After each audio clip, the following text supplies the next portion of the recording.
সুপ্রভাত, good morning বন্ধুরা। জানেন এখন কটা বাজে? এখন ঘড়িতে বাজে ডট 6:10। আর কি কুয়াশাচ্ছন্ন দেখুন। দার্জিলিং কি দুয়ারে দার্জিলিং? না। আমি আর মেয়ে কি দার্জিলিং এর উদ্দেশ্যে রওনা দিয়েছিলাম? না। কোথায় যাচ্ছি, কি হচ্ছে, সবটাই বলছি, চলুন। প্রচন্ড কুয়াশা, এক হাত দূরের মানুষদের দেখতে পাচ্ছি না। 6:10 বেরিয়ে গেছি, 6:40 ট্রেন আছে। কোথায় যাচ্ছি বলছি, দাঁড়ান দাঁড়ান বন্ধুরা, চলুন আগে পরিচয়টা করিয়ে দিই। আমাদের শিবাইচন্ডী স্টেশন। কুয়াশাচ্ছন্ন কিরকম দেখতে পাচ্ছেন। স্টেশনের ওপারে বিরাট বড় সবজি হাট বসেছে, যেটা প্রতিদিন সকালবেলায় বসে। এখান থেকে পাইকারি দরে সমস্ত সবজি কিনে নিয়ে গিয়ে গ্রামে দূর দূরান্তে খদ্দেররা বিক্রি করে। তো চলুন, ট্রেন এসে গেছে, উঠে পড়ি। এবার বলে দিই আপনাদের কোথায় যাচ্ছি। যাচ্ছি টালিগঞ্জ।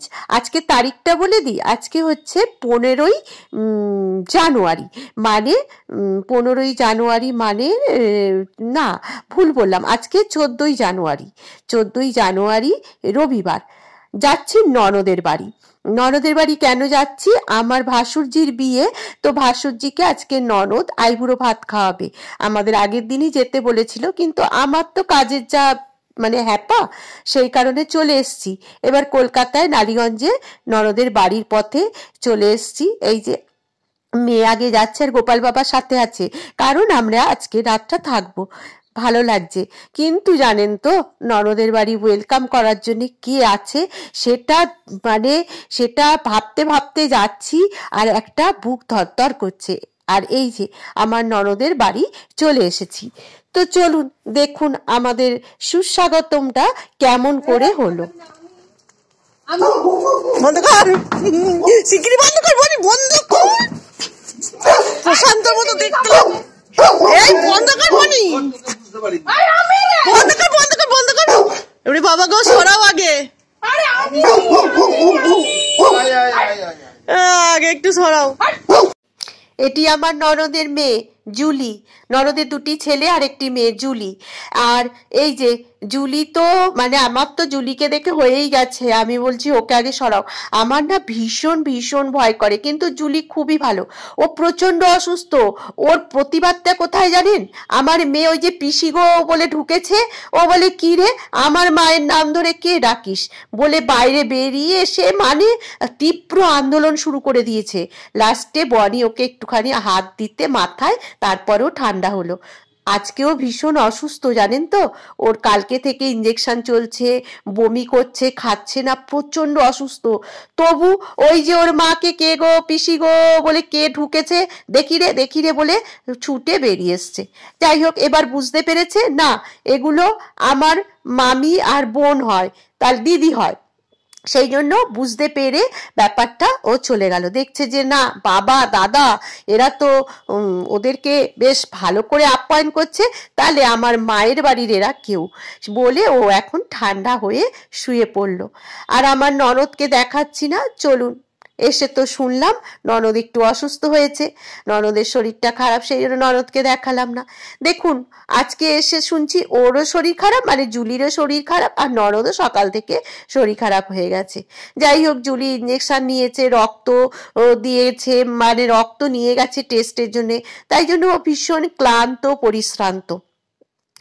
এবার চলুন, এই দেখুন রান্না করতে রান্নাঘরে কে আছে, এটি আমার কাকা। আমার ননদ দেখছি আমার কাকাকে দিয়ে রান্না করাচ্ছে। তো যাই হোক, পরে সব বলছি। আরে দেখুন আমার গোপাল বাবা এসছে, ননদ দেখিয়ে দিচ্ছে গোপাল বাবাকে কোথায় বসাতে হবে। গোপাল বাবা এসে যথাস্থান নিয়ে নিয়েছে।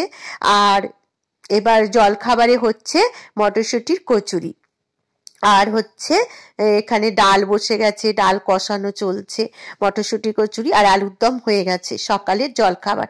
আর কি কি মেনু হচ্ছে পরে ক্রমশ বলছি। হ্যাঁ, তো চলুন। ননদকে আজকে দেখাতে পারিনি, ননদ প্রচন্ড অসুস্থ। ননদের মানে কি বলবো, ননদকে সেই জন্য আজকে দেখালাম না। তো চলুন ননদের দোতলাটা একটুখানি দেখে আসি। আমি তো অনেক বছর পরে এলাম ননদের বাড়ি, সেই আইলা ঝড়ে এসছিলাম, তারপরে আবার এই এলাম। যাকে কাজকর্ম চলছে। আর এই যে এটি হচ্ছে ননদের বড় ছেলের ঘর, বড় ছেলে এখন বিদেশ থাকে।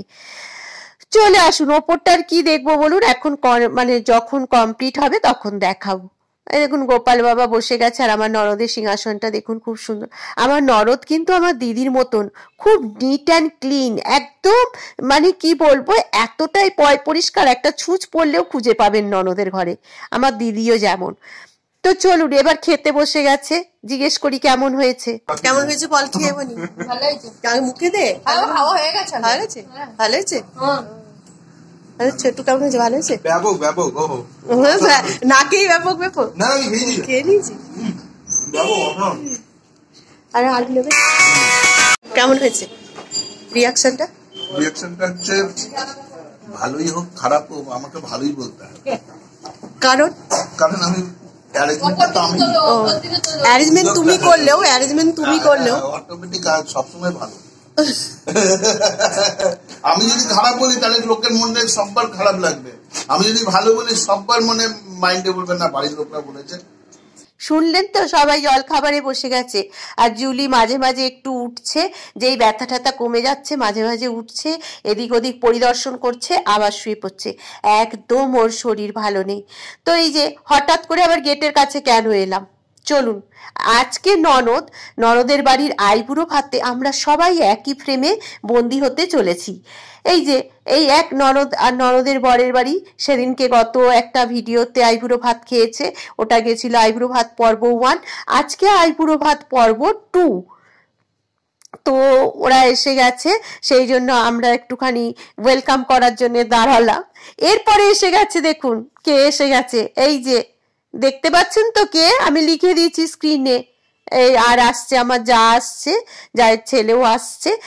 আর এবার জুলি দেখুন, জুলি এবার কি মানে ঠান্ডা হয়ে গেছে। এবার জুলি বুঝতে পেরেছে যে আজকে আমাদের বাড়িতে কিছু একটা প্রোগ্রাম চলছে, আর যারা আসছে তারা আমার আপনজন।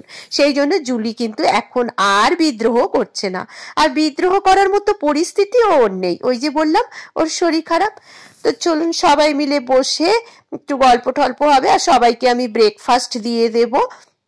একে একে করে সবাই ব্রেকফাস্ট করছে, মটরশুঁটি, কচুরি, আলুর দম, আর হচ্ছে আমার যা ছানার পায়েস বানিয়েছিল। এটি আমার যা, এই দেখুন যাকে বললাম এসো একটুখানি ছবি তুলি। আমার যাকেও কিন্তু বললে ও সঙ্গে সঙ্গে ক্যামেরাতে এসে যায়, অনেকেই যেমন হেজিটেট করে। এই যে এই ননদের মেয়েও চলে এসছে, মানে সবাইকে একই ফ্রেমে বন্দি আজকে আবারও ননদ করতে চলেছে।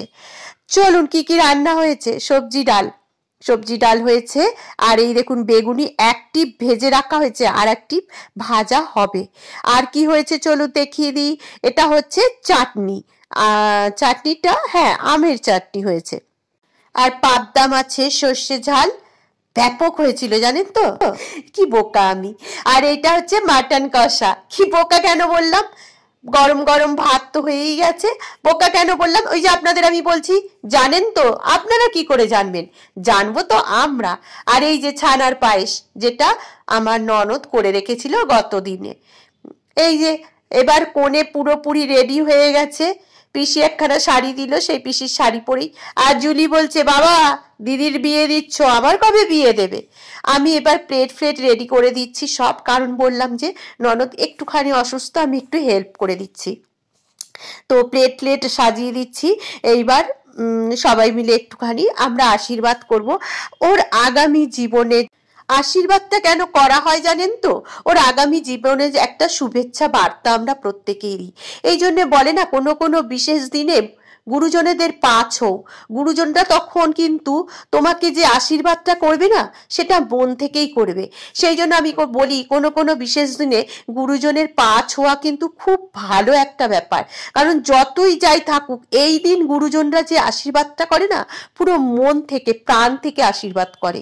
তো চলুন আর অত জ্ঞানের কথা বলবো না, ঝুমার ব্লগ মানেই তো আপনাদের জ্ঞান ঢং যত সব। আর এই দেখুন ক্যামেরাম্যান দেখছেন কত ফ্ল্যাশ লাইট দিয়ে ক্যামেরাম্যানেরা সব মানে হাজির, এই রকম তুলছে, ও এই রকম তুলছে, ফ্ল্যাশ লাইট দিয়েছে যাতে অন্ধকার না হয়। আর এইবার দেখুন আমার ননদের ছোট ছেলে শাঁখ বাজাচ্ছে, আর এই যে ননদ, মুখটা দেখালাম না, ননদ শাড়ি দিচ্ছে। ও আর শাড়িটা পরেনি, ও একটা ওর পিসিরই শাড়ি পরে নিয়েছে, আর এই শাড়িটা ওর পিসি হাতেই দিয়ে দিল। যাই হোক, পিসি হাত দিয়ে এবার আশীর্বাদ করছে। সবাই বললাম সবাই বড়রা আমরা একটুখানি আশীর্বাদ করে নিয়ে তারপরে সবাই মিলে একসাথেই খেতে বসে যাব। আর জুলি তো বলছে, মা এটা কিন্তু তুমি অন্যায় করছো মা, দিদিকে সবকিছু দিচ্ছ, আইবুড়ো ভাত দিচ্ছ, দিদিকে আশীর্বাদ করছো, আমার কবে বিয়ে দেবে গো মা, এই কথা জুলি ভাবছে। চলুন আজকের দিনে ওকে সবাই আপনারা যারা যারা ভিডিওটা দেখছেন প্রত্যেকে আশীর্বাদ করবেন, ওর আগামী জীবন যেন সুখময় হয় এবং খুব ভালোভাবে সুখে সংসার করতে পারে, শান্তিতে। সুখের থেকে জানেন তো শান্তিতে সংসার যেন করতে পারে, এই আশীর্বাদটা প্রত্যেকে করবেন। ভাই বোনেরা সব বসে গেছে, বললাম না নানা রকম পোজ দিয়ে ছবি হচ্ছে, ভাই বোনেরা বসে গেছে। মেনু তো আপনাদের দেখিয়েই দিয়েছি। আর একটি জমজমাট আইবুড়ো ভাতের পর্ব আজকে কাটালাম। কেমন লাগলো বন্ধুরা, কমেন্টস করে বলবেন।